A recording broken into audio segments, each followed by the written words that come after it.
शिवम हर रोज की तरह आज भी अपने कस्टमर्स को छोले कुलचे सर्व कर रहा था, लेकिन आज वो ये काम जल्दबाजी में कर रहा था। अरे भाई जल्दी करो ना, लेट। हाँ भाई, बस 2 मिनट। क्योंकि उसकी बीवी ऑटो में बैठे हुए गुस्से से घूरे जा रही थी।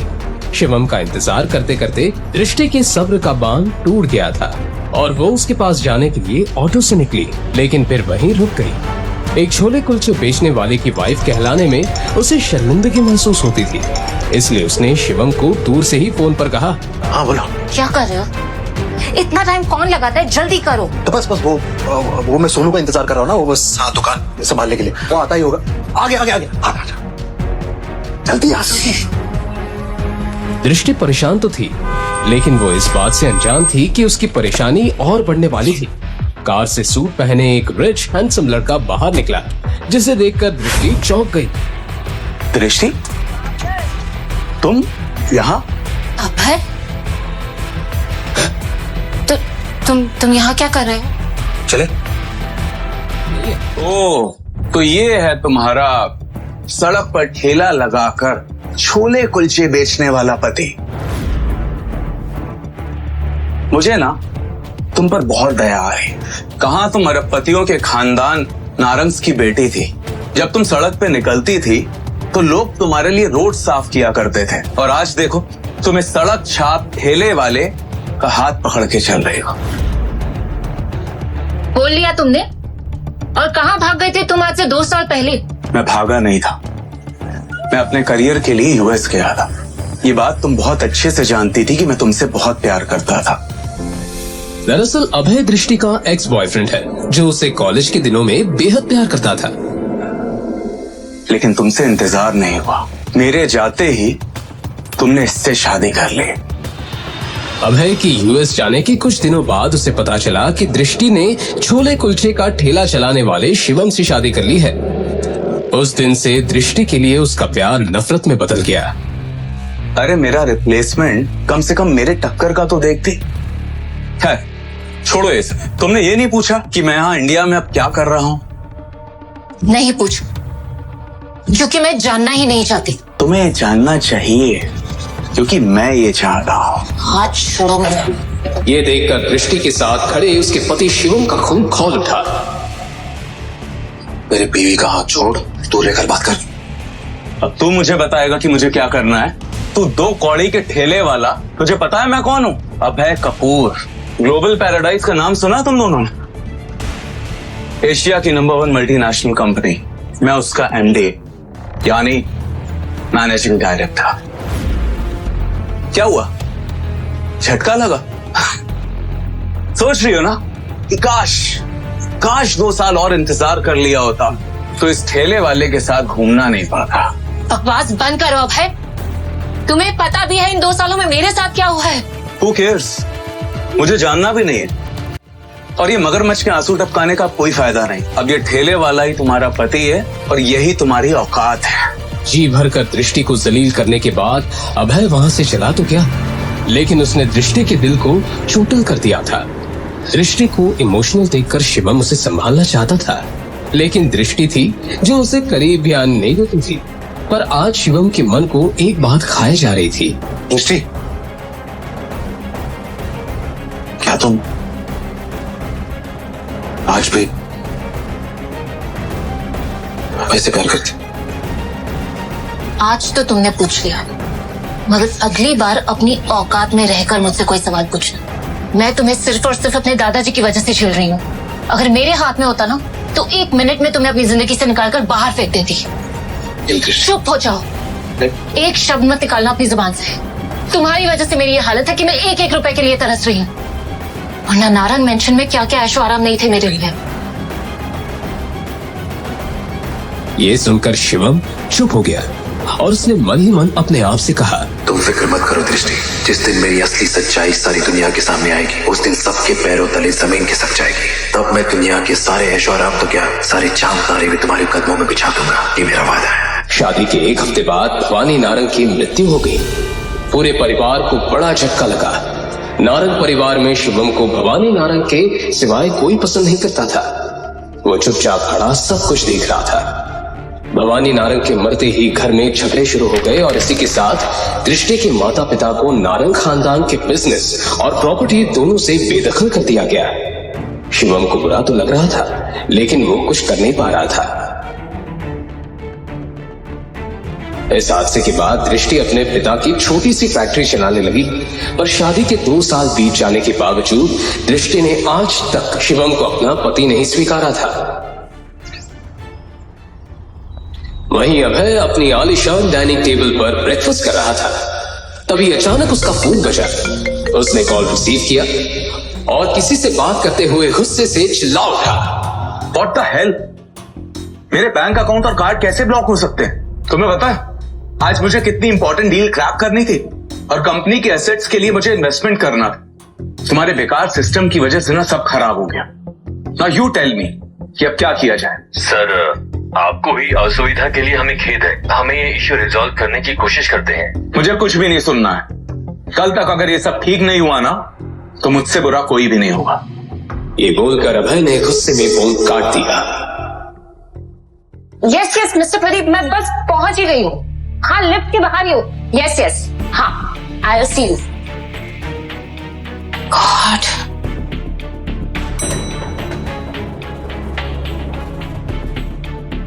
ऋषि तुम इतनी सुबह सुबह मेरी सोसाइटी में? कहीं पुरानी मोहब्बत फिर से जिंदा तो नहीं हो गई? बकवास बंद करो। मैं यहाँ अपने काम के सिलसिले में किसी से मिलने आई, और तुम्हें इससे क्या मतलब? मुझे तुम्हारे मुंह नहीं लगना, प्लीज। अब इतना गुस्सा किस काम का? अब आई गई हो तो ऊपर चलो और खुद अपनी आंखों से देखो कि तुमने क्या खोया है। मुझे छोड़ के मुझे नहीं देखना।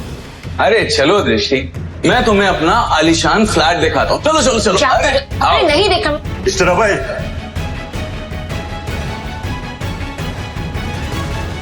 मिस्टर अभय, आपको हाउसिंग कंपनी से नोटिस देना है। नोटिस? यस। जैसे ही अभय ने वो नोटिस खोलकर पढ़ा, उसके होश उड़ गए। व्हाट? आज की आज मुझे फ्लैट खाली करना होगा? नहीं नहीं नहीं, ऐसा नहीं हो सकता।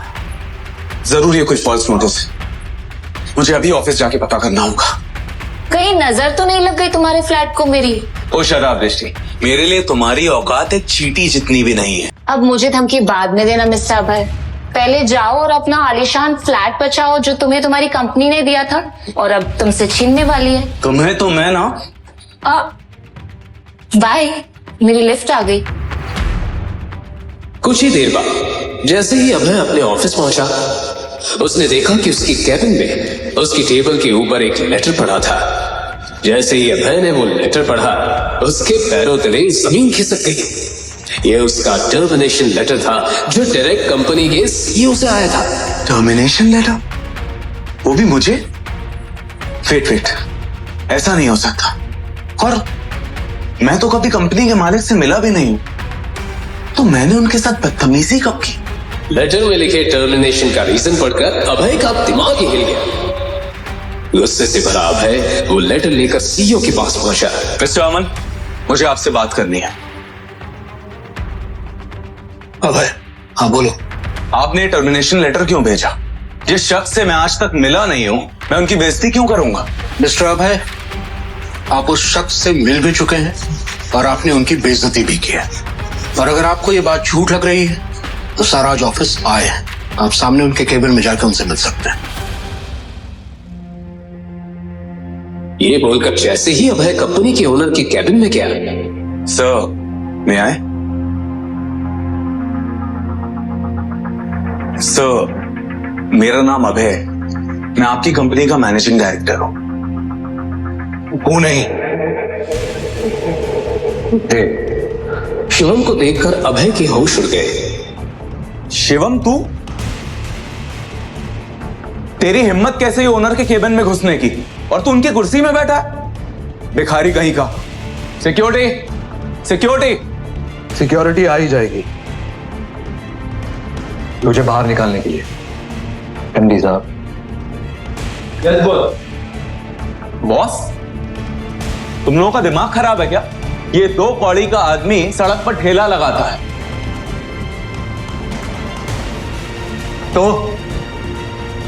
ठेला लगाता भी हूं और इस ऑफिस को चलाता भी हूं, और इन दोनों के लिए टैलेंट चाहिए जो तुझ में नहीं। सिक्योरिटी, इसे बाहर निकालो और आज के बाद ऑफिस के आसपास दिखाई नहीं देना चाहिए ये। Get out. Sir sir sir sir sir please मुझे माफ कर दीजिए सर, प्लीज एक मिनट प्लीज सर प्लीज मुझे माफ कर दीजिए, मुझसे बहुत बड़ी गलती हो गई, मुझे नहीं पता था आप कौन है सर। सर प्लीज मुझे माफ कर दीजिए, मैं आपके पैर पड़ता हूं सर। सर प्लीज मुझे माफ कर दीजिए।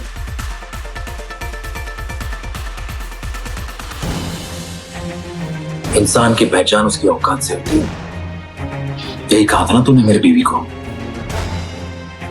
अब ये ठेले वाला ही तुम्हारा पति है और यही तुम्हारी औकात है। कैसे माफ कर तुझे? एक काम कर, उठ और फौरन मेरी बीवी से जाके माफी मांग, उसके पैरों में गिर। ठीक है सर, मैं उनसे माफी मांग लेता हूं। और सुन, अगर आज के बाद मेरी बीवी के आसपास भी नजर आए तो तेरा ऐसा हाल करूंगा कि तेरे आने वाले 7 पुश्ते भी तेरी शक्ल पहचान नहीं पाएंगे, समझा?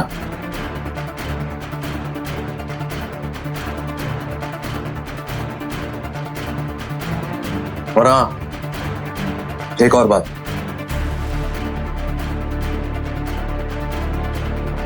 जॉब चाहिए ही है, चाहिए तो अपना मुंह बंद रखना। जो कुछ भी हुआ यहां, जो कुछ भी तूने सुना या देखा, ये बात मेरी बीवी तक नहीं पहुंचनी चाहिए, कभी भी नहीं। क्यों शिवम दृष्टि से छुपा रहा था अपना इतना बड़ा सच? लेकिन अभय ही अकेला नहीं था जिसे शिवम ने इस कदर सबक सिखाया था। आज से 2 साल पहले इससे भी ज्यादा खतरनाक और दिल दहला देने वाला सबक शिवम ने दृष्टि के कॉलेज के उस सन की दीवाने ऋषभ सिंघानिया को सिखाया था, जो दृष्टि के लिए अपनी एक तरफा मोहब्बत में पागल हो चुका था। ऋषभ दिल्ली का मशहूर बिजनेसमैन सिंघानिया इंडस्ट्रीज के मालिक का बेटा था, इसलिए कॉलेज में सब उससे डरते थे। ऋषभ सिंघानिया अमीर बाप की बिगड़ैल औलाद था, जो कई बार जेल जा चुका था, लेकिन फिर भी वो अपनी हरकतों से बाज नहीं आया था, क्योंकि पैसे और पावर के बलबूते पर वो हर बार आसानी से बाहर आ जाता था। एक दिन दृष्टि अपने दोस्त के साथ कैंटीन में पहुंची ही थी कि तभी अचानक। क्या बदतमीजी है, पागल हो गए हो क्या? पागल? वैसे ये बताओ, कल रात को मेरे मैसेज का रिप्लाई क्यों नहीं किया? हाँ? तुम्हें पता है ना?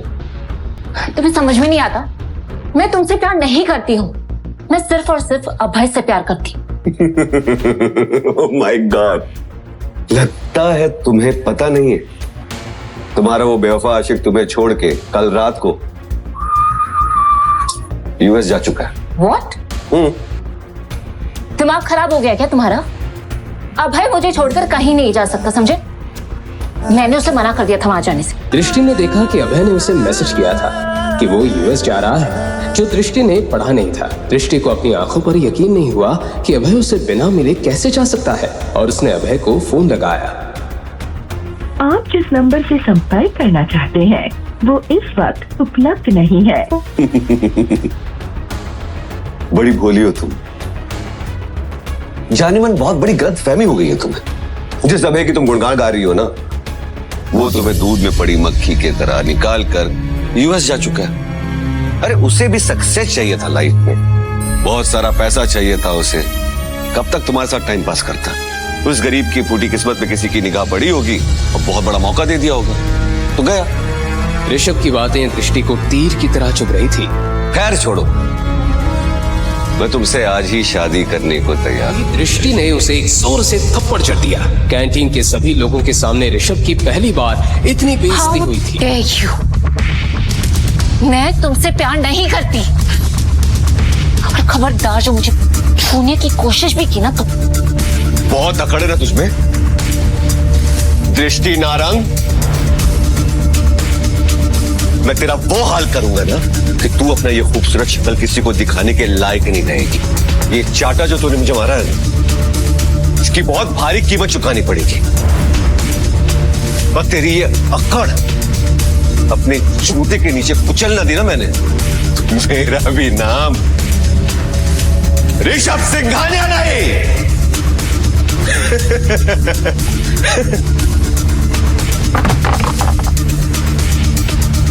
कैंटीन में सन्नाटा फैल गया था, क्योंकि वहां मौजूद हर शख्स ये जानता था कि ऋषभ अब शांत बैठने वाला नहीं था।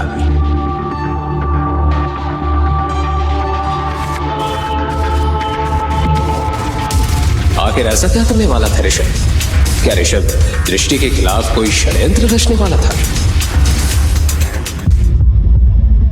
उसी रात जहां पूरा शहर सुकून की नींद में डूबा हुआ था, वहीं आज रात दृष्टि की जिंदगी में एक बहुत बड़ा तूफान आने को तैयार था। आधी रात हो चुकी थी जब उसकी एक दोस्त का कॉल आया। हेलो दृष्टि, तूने वो कॉलेज का व्हाट्सएप ग्रुप चेक किया? क्या यार, इतनी रात को कॉलेज ग्रुप कौन चेक करता है? तुझे क्या हुआ? तू इतनी घबराई हुई क्यों साउंड कर रही है? तू बस जल्दी से जल्दी ग्रुप चेक कर अभी। क्या हुआ यार? जैसे ही दृष्टि ने मोबाइल पर कॉलेज ग्रुप चेक किया, उसके पैरों तले जमीन खिसक गई। ऋषभ ने दृष्टि का एक वीडियो कॉलेज ग्रुप में यहां तक कि पूरे सोशल मीडिया में वायरल कर दिया था, और हर जगह बस दृष्टि के ही वीडियो की बात हो रही थी। ये वीडियो किसने? ऋषभ। इससे पहले कि दृष्टि ऋषभ को कॉल करती, उसे जोर से चिल्लाने की आवाज आई। दृष्टि, वाह, दृष्टि, क्या है? ब्रेकिंग न्यूज, दिल्ली की फेमस नारंग की बेटी का एक वीडियो इंटरनेट पर जमकर वायरल हो रहा है। जी हाँ, लोग इसे देखकर हैरान हैं और लगातार इस वीडियो को शेयर भी कर रहे हैं। आखिर क्या करेगी नारंग फैमिली इसके बाद? जानने के लिए हमारे साथ बने रहिए और देखते रहिए लेटेस्ट न्यूज। किसने किया? अरे बोलना, किसने किया? किसी को मुंह दिखाने के लायक नहीं रही। कौन है? जब ने किया है, उसने बदला लिया है मुझसे उस थप्पड़ का। ऋषभ अपने पार्टनर में बैठे हुए दृष्टि का वो वीडियो बार बार देखकर हंसे जा रहा था कि तभी दृष्टि का उसे कॉल आया।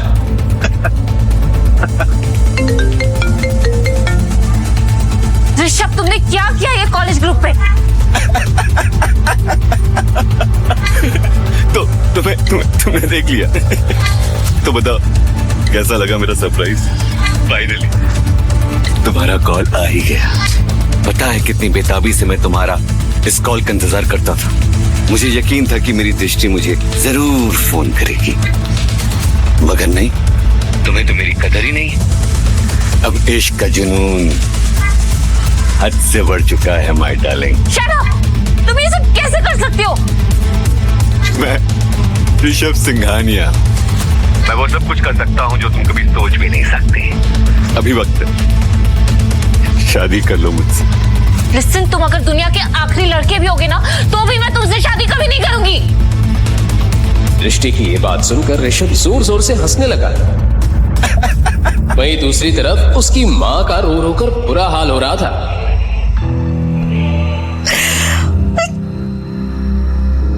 किसी को मुंह दिखाने के लायक नहीं रहे हम लोग। 30 सालों की इज्जत सब मिट्टी में मिल गई। क्या करेंगे? कल तक तो पूरा शहर देख लेगा ये वीडियो। कैसे संभालेंगे? जिस बात का दृष्टि की मां को डर था वही हुआ। अगली सुबह फोन की घंटियों से नारंग परिवार की शुरुआत हुई। देखिए, आप पहले मेरी बात सुन लीजिए। शर्मा जी यकीन मानिए, फेक वीडियो। ऐसा कुछ नहीं है मिसेस वर्मा, ऐसा कुछ नहीं है। Hello Mrs Verma. दृष्टि को लगने लगा था कि उसने पूरे परिवार की इज्जत मिट्टी में मिला दी थी। पूरे दिल्ली में नारंग परिवार की थू-थू होना शुरू हो गई थी।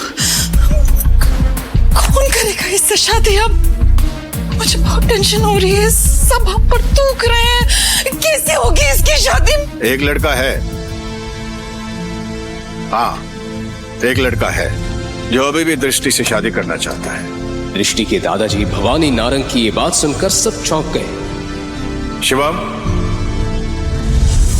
वो लड़का जैसे ही अंदर आया, सब उसे घूर घूर कर देखने लगे।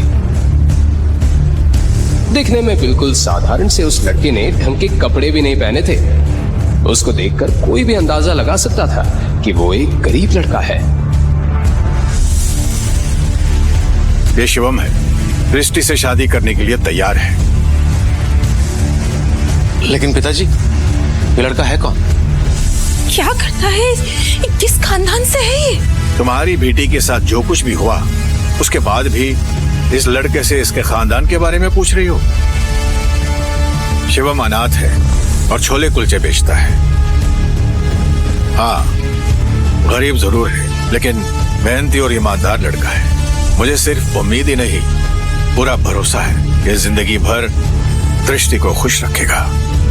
भवानी नारंग की बात सुनकर वहां पर मौजूद हर एक शख्स के चेहरे पर पारा बच गया। किसी को यकीन नहीं हो रहा था कि भवानी नारंग अपनी लाडली पोती की शादी एक साधारण से गरीब छोले कुलचे बेचने वाले लड़के से करवा रहे हैं। मगर बदले में किसी की सवाल करने की हिम्मत नहीं हुई, क्योंकि फिलहाल जो हालात थे उसमें दृष्टि की शादी होनी सचमुच मुश्किल थी। लेकिन दादू मैं एक ठेला लगाने वाले से कैसे शादी कर सकती हूँ? माँ प्लीज आप एक बार मुझे ऋषभ से बात करने दीजिए। आई प्रॉमिस मैं सब ठीक कर दूंगी। क्यों ठीक कर दोगी तुम? कॉल किया था ना तुमने उसे? कुछ हुआ?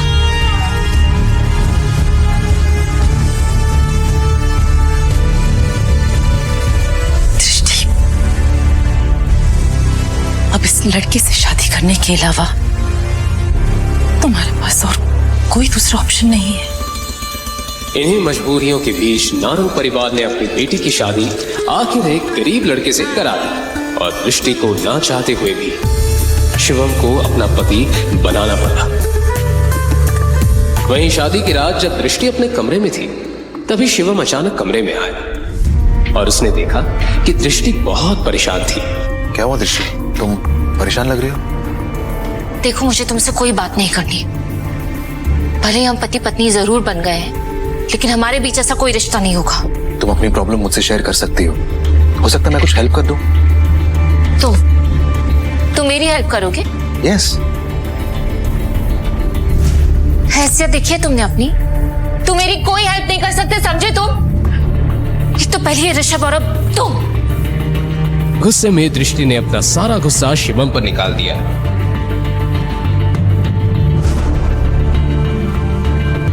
शिवम ने फोन उठाकर देखा तो वो हैरान हो गया, क्योंकि पूरे इंटरनेट में अभी भी दृष्टि का वो वीडियो वायरल हो रहा था। फिर उसके बाद जो हुआ वो कोई सोच भी नहीं सकता।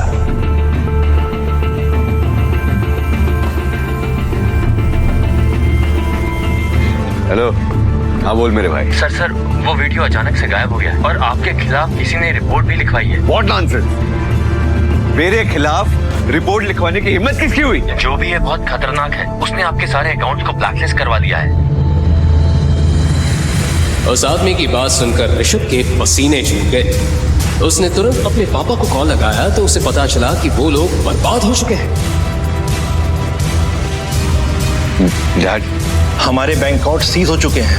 हमारी इंडस्ट्रीज पर ताला लग चुका है और मेरे सर पर 1000 करोड़ का कर्जा है। हम बर्बाद हो चुके हैं ऋषभ। तो डैड, किसने किया ये सब? ये सब के पीछे कौन है? लेकिन उसके बाद जब ऋषभ को ये पता चला कि ये सब किसने किया है तो वो सुनकर ऋषभ के पैरों तले जमीन खिसक गई।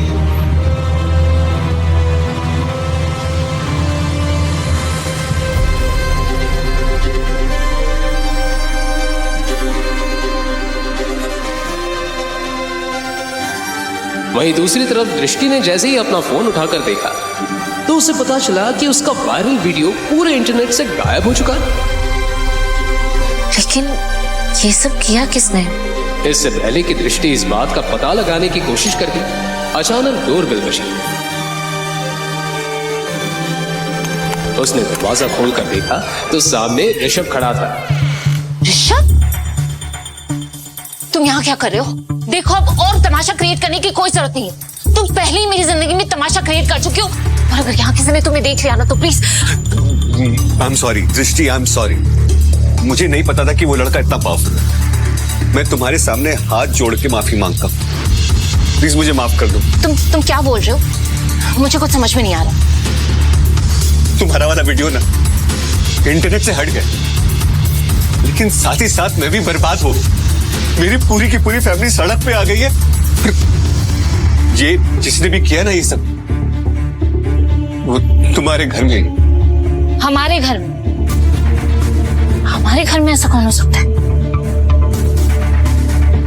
देखो, अब तुम कोई नया ड्रामा क्रिएट करने की कोशिश मत करो। मैं कोई ड्रामा नहीं कर रहा हूं, मैं सच कह रहा हूं। और ये सब कुछ करने वाला कोई और नहीं, तुम्हारा पति है। उसने रातों रात तुम्हारा वीडियो इंटरनेट से गायब करवा दिया और मुझे बर्बाद कर दी। ये सुनकर दृष्टि की आंखें फटी की फटी रह गई। उसे यकीन नहीं आ रहा था कि एक मामूली सा दिखने वाला लड़का इतना सब कुछ कैसे कर सकता है। इसलिए वो गुस्से में ऋषभ से बोली, ये क्या बकवास कर रहे हो तुम? शिवम ये सब कैसे कर सकता है? मैं सच कह रहा हूं, मेरा यकीन मानो, ये सब कुछ उसी ने किया। वो कोई मामूली गरीब इंसान नहीं है, वो बहुत पावरफुल इंसान है। पर अगर तुम यकीन नहीं आ रहा ना, तो खुद पूछो अपने पति से। तभी अचानक शिवम भी वहां आ गया। शिवम ने दृष्टि और ऋषभ की सारी बातें सुन ली थी। दृष्टि ने शिवम से पूछा, शिवम, ये ऋषभ क्या बकवास कर रहा है? तुम ये सब कैसे कर सकते हो?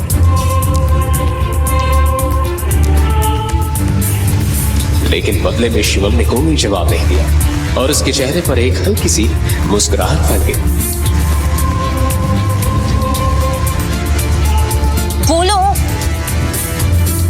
क्या दृष्टि अपने पति शिवम का ये राज कभी जान पाएगी? आखिर क्यों वो इतना पावरफुल आदमी होते हुए भी बेच रहा था सड़कों पर छोले कुलचे?